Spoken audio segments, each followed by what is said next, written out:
About a week after I reviewed Phoibos' PX002, I got an email from them asking if I'd be interested in reviewing their newest watch, which was just released this month. And without much hesitation, I said yes. Now I was hoping it was going to be for their new 500-meter Great Wall watch, which isn't actually out yet. I think it comes out in another couple of months. But it is, however, for their new Sea Nymph watch, which, as the name suggests, is a women's diver watch. So this review is going to be a little different because it's the first women's watch I've actually reviewed.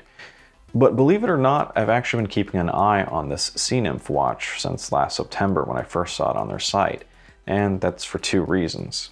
The first is its dial with its unique spiral etching. It looks absolutely fantastic, and I kind of wanted to see one in person. And the second is because 2 years ago I got back from a cruise, and at the time I decided I wanted to get my wife a dive watch, so I started looking.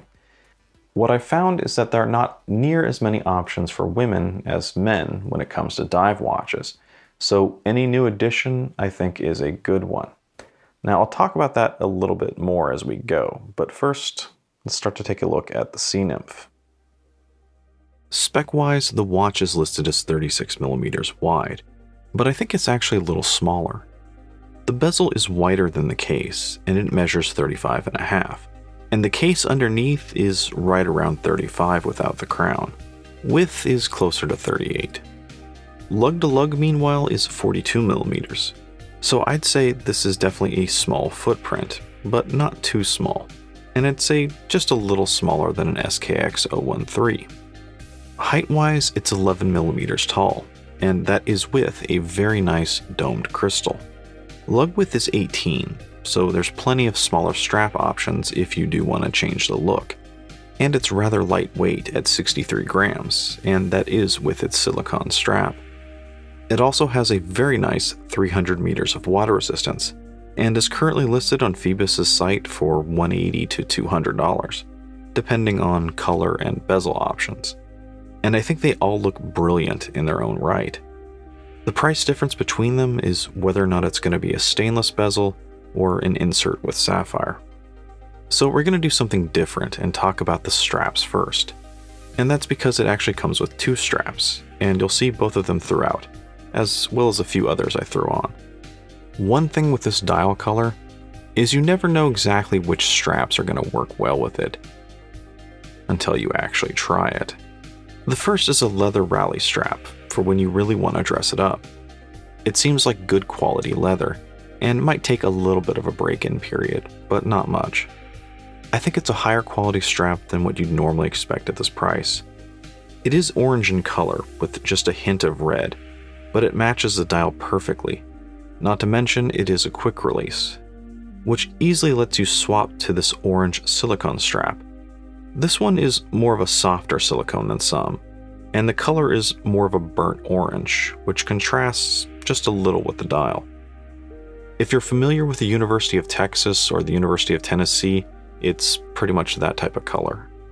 While the leather strap is more dressy, the silicone is by far more casual, as it includes two of the Phoibos Octopus Kraken logos on the outside, and one really big one on the inside. Out of the two straps, this one is my favorite in looks and comfort. The strap is molded perfectly to fill in the lug area, and also perfectly curves down with the lugs. Both my wife and I had the same reaction when putting it on. It just seems like the silicone molds perfectly to the curvature of your wrist while wearing it.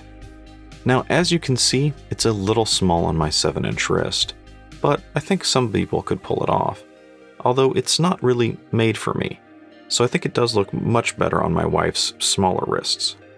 Looking at the case, it is a very nice brushed finish throughout, with the exception of the front of the crown and the edge of the bezel. Now, the signed crown is at the 3, and you have very minimal crown guards. They're barely anything at all, just nubs sticking out, which combined with the narrow lugs help to give this case a very nice slender look, which I think would be perfect for a lady's watch. The finishing is good, although the bottom edge may be a little sharp, but not much. Now, that crown at the 3 is not only signed, but it's also a screw-down crown, which you would expect on a 300-meter watch. Contrasting with the slender case is a rather aggressive saw blade looking bezel, which reminds me of the bezel on their Eagle Ray. Personally, I love this bezel shape, especially on this watch.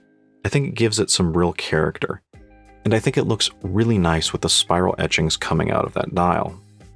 Now about this bezel, one thing I like is how wide it is compared to the case. On a lot of smaller watches, the bezel is always hard to get a hold of, but here, not so much. Now, interestingly, the teeth of that saw blade, or maybe they're actually waves, are going in the opposite direction of the Eagle Ray, with the smooth side going the direction you turn the bezel, which I think wouldn't give you as much grip as you turn it as the Eagle Ray, but even then, neither my wife or I had a problem manipulating it. I think functionally it would look better with the teeth going the other direction, but I think that might look a little odd with the dial, where the spirals might line up too much with that wave and wind up looking more like a giant flower. The bezel is unidirectional and 120 click, and I'd say it's very nicely done. It's a superb fit with no play whatsoever, plus an excellent satisfying click as you turn it. If you haven't noticed, the bezel here is 12-hour, which may be strange for some, but I think it works perfectly with this design. The Arabic numerals on the bezel seem to act as an extension of the dial, which allows the watch to still be small but retain a big presence. And I think this is really pronounced when you look at the Loom. Now I'll talk more about the Loom in a little bit, but I'll just say right here it is great. In addition, I think that 12-hour bezel makes this watch a great option as a travel watch, so that you can keep track of a second time zone or whatever your local time zone is without actually having to reset the watch. And I think this is an area that the Sea Nymph can really excel in, as you're already getting two straps, one more casual, one more formal. So you really already have everything you need to either dress it up or dress it down. Now, of course, some color options may be better at that than this orange. I'll just briefly show the case back, which it is small, but has a very nice laser-etched image of a female diver. When you look at the watch from the side, you can not only notice the domed crystal, but also how the lugs slope down below the case back, which helps it hug your wrist. Now the crystal is double-domed sapphire with 3 layers of anti-reflective coating. It's not very tall, but I do think it rises very nicely out of the bezel. Although you won't be looking at the crystal very much, as you'll really be looking at the dial, which is beautifully done. This particular one is a rich metallic orange with just a hint of red to it. It's almost like a blood orange, but sometimes in the right light it almost looks like copper. But it's the spiral etchings in it that really make it stand out, especially as the sun reflects off it. It's extremely well done and not something you see every day. The indicators are these applied crystal diamond shapes with a baby blue coloring, which continues to the sword-shaped hand and lollipop second hand. While personally I may not like that baby blue coloring, I think it works perfectly for what they're trying to do here, and plays very well into the design.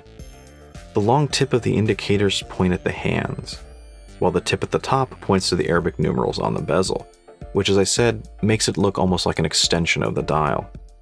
And another thing I like is that while they look beautifully and elegantly done, they almost look like shark's teeth at certain angles, especially when you look at the Loom, which gives this almost a mini Seiko monster-like appearance in the Loom.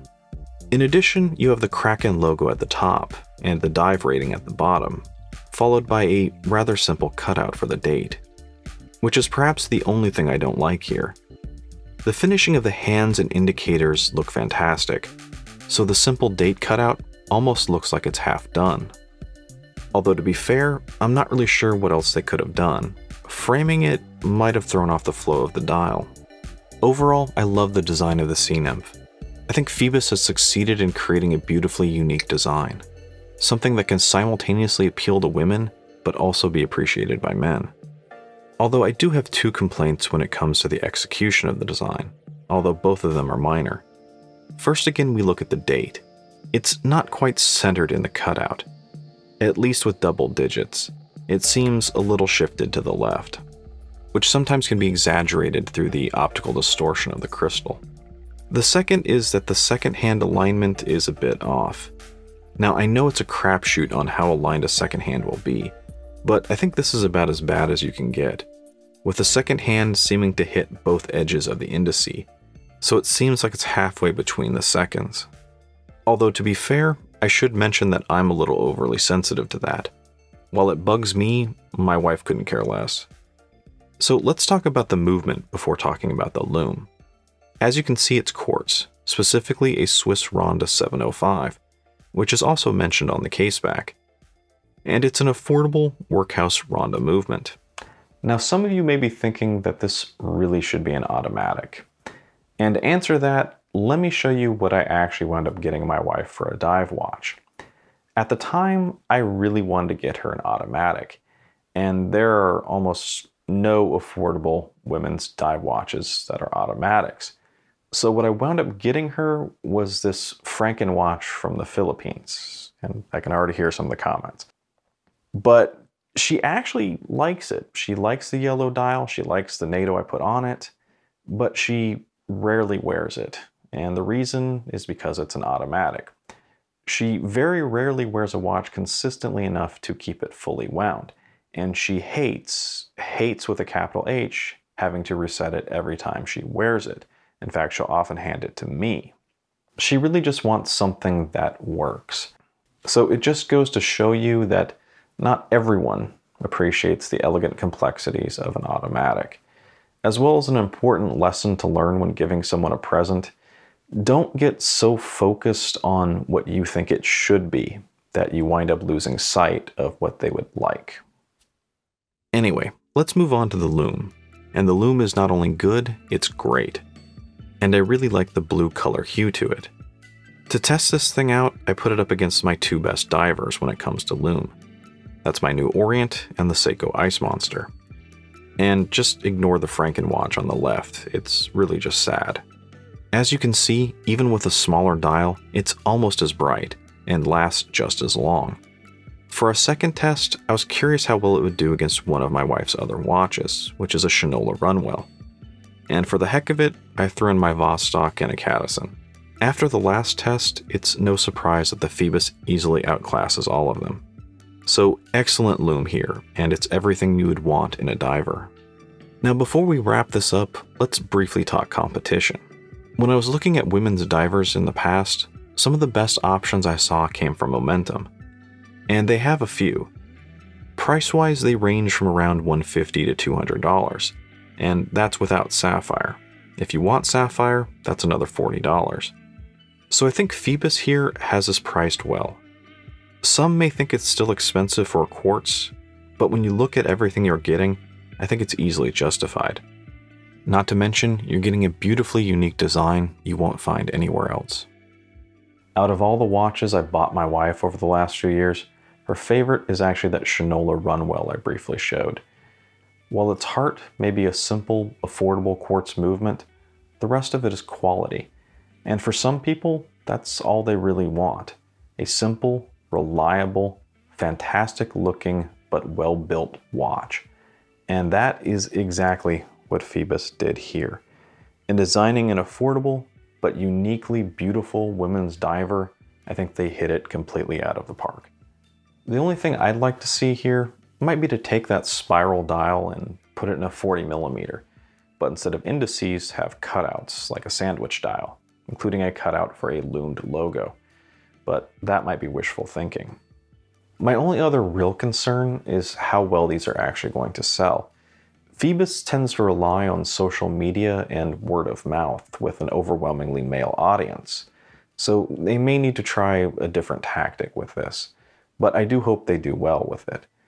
Now, as usual, let me know in the comments what you think about the Sea Nymph, and especially if you'd be interested in a larger version. And as always, if you enjoyed the video, don't forget to like, comment, and subscribe. Thanks.